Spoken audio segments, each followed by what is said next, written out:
Welcome to Darren Daily On Demand, your most trusted resource to help you become better every day. Today's episode is a clip from an enlightening conversation between Darren Hardy and Brian Tracy. In this clip, Darren shares a powerful analogy that underscores the importance of crystal clear goals and how they dramatically increase your chance of success. Now here's your success mentor, Darren Hardy. You'll achieve your goals 10 times faster and with greater probability if you're absolutely crystal clear about what it is you want and how to get there, as opposed to just driving around in circles, which is what most people do most of their lives. Yeah, I use the same analogy. I say, let's say I took a briefcase and I filled it with $1 million in cash, and I'll give you that briefcase if you can find it. What I'm going to do, here you and I are in San Diego, California, Brian, I'm going to drop it on the back porch of some house somewhere here in San Diego. How long might it take for you to find that briefcase? You might drive around for weeks, months, years, maybe all your life and still never find that one back porch. But how fast could you find it if I drew you a map?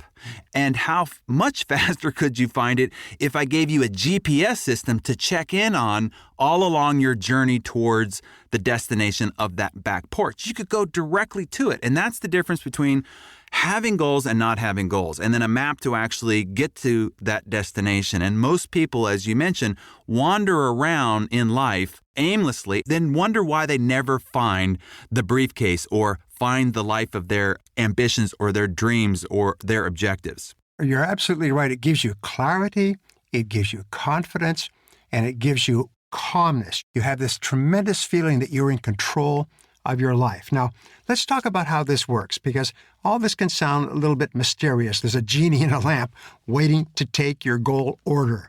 So you've done a great job demystifying the quote-unquote secret. Darren, what's your explanation of how this goal-setting process actually works?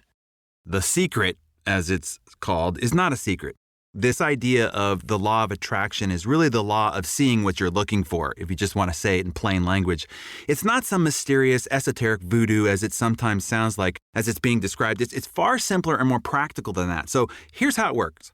You only see, experience, and get what you look for. If you don't know what to look for, you certainly won't get it. I could end there, but let me explain further so that our rational brain can finally say, okay, I get it.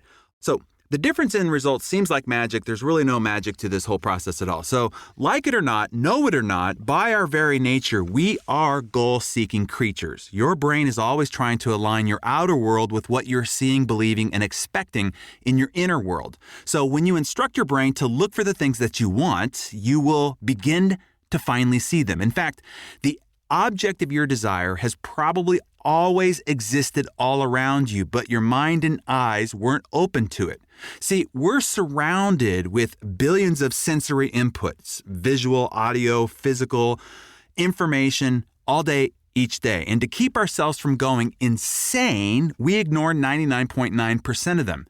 You actually, let's talk about this physiologically, have a group of cells in the base of your brainstem that is called a reticular activating system, or a RAS filter, which is the vital function of filtering out 99.9% of all those sensory inputs to keep your systems from being overloaded and you going insane. The RAS filters all that stuff out that is inconsistent with what we believe or does not support our existing thoughts or is not what we are looking for. Thus, if you get clear about your goals, it gives instructions to your RAS filters to start looking for the ideas, circumstances, and people that line up with what you're looking for. It's like all of a sudden you see all these things that are being magically, quote unquote, attracted to you, but in essence, you're now only seeing what was already there. It's like, Brian, I was looking to buy a new car, and I wanted something distinctive, something different, something unique, not something that everybody had. And so I settled on a particular model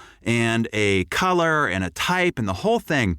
And then once I decided what it is that I wanted, I started looking around and I saw this car everywhere. It's like all of a sudden everybody decided to buy the same freaking car. But in reality, they were always there all the time, but I didn't see them because I wasn't actually paying attention or looking for them.